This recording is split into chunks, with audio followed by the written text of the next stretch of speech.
আসসালামু আলাইকুম। তোমাদের শেখানোর জন্য একটি অ্যাটিক্সের আইকন তোমার কাটিং থেকে মোটামুটি শিখে যাবে। পরবর্তী গ্লাস লাগানো ভিডিও পাবেন, সমস্যা নেই।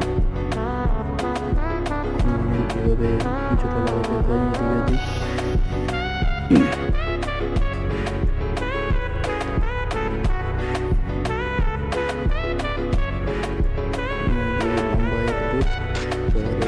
ডিভাইড করবেন যা করে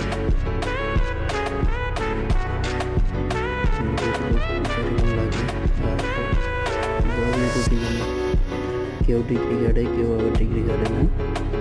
আমি ডিগ্রি কাটে দিলাম, অনেকে আছে ডিগ্রি কাটে না, সিধে সিধে মারে দেয়। পরে দিলাম।